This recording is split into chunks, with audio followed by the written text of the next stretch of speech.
Hello friends, तर आज आपण बघूया मस्तपैकी मूग मटकी रस्ता। त्यासाठी मी इथे 3 चमचे तेल तापवलं, त्यामध्ये मध्यम आकाराचा कांदा चिरून घातला, आलं लसूण पेस्ट टाकली आहे 1 छोटा चमचा। आता चांगल्या प्रकारे मिक्स करा। 1 छोटा टोमॅटो घेतला आहे,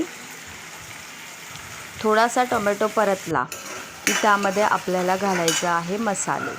तर मी या ठिकाणी घेतले आहे काश्मीरी मिरची पावडर, धना पावडर, हळद पावडर, लाल तिखट, गरम मसाला आणि अंबारी मसाला।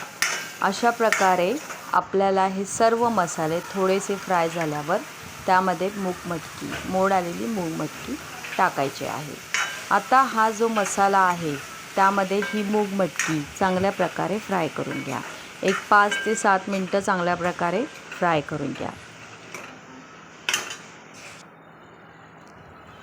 त्यानंतर मी त्यामध्ये टाकलं आहे खोबऱ्याची चटणी। खोबऱ्याची चटणी म्हणजे आपण जी इडली डोसाला वापरतो ती चटणी, ती मी घेतली आहे बरोबर 3 चमचे।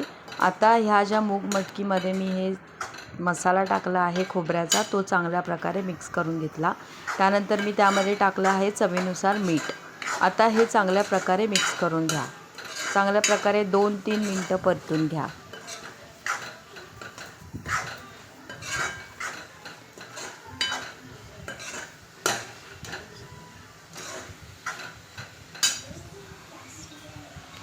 फास्ट गॅसवर ही मटकी मी चांगली परतून घेतली। आता मी ह्यामध्ये टाकणार आहे पाणी। आवश्यकतेनुसार पाणी आपल्याला टाकायचं आहे। आपल्याला मटकीचा रस्सा केवढा हवा त्यानुसार। आता इथे मी 2 वाट्या पाणी टाकते।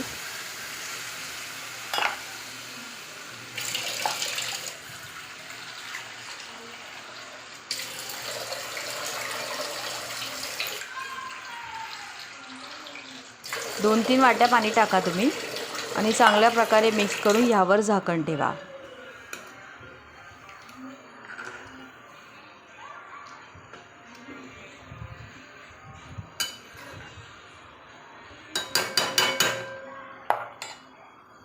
आता पहा मी झाकण ठेवलं आणि 15-20 मिनिटानंतर बरोबर मटकी आपली चांगल्या प्रकारे शिजली आहे। 15 ते 20 नाही, 15-17 मिनिटं लागतील चांगल्या प्रकारे मटकी शिजायला, मूग मटकी।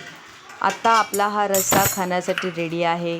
तुम्हाला माझी ही रेसिपी आवडली असेल तर प्लीज लाईक करा। चॅनलवर नवीन असाल तर सबस्क्राईब करायला विसरू नका।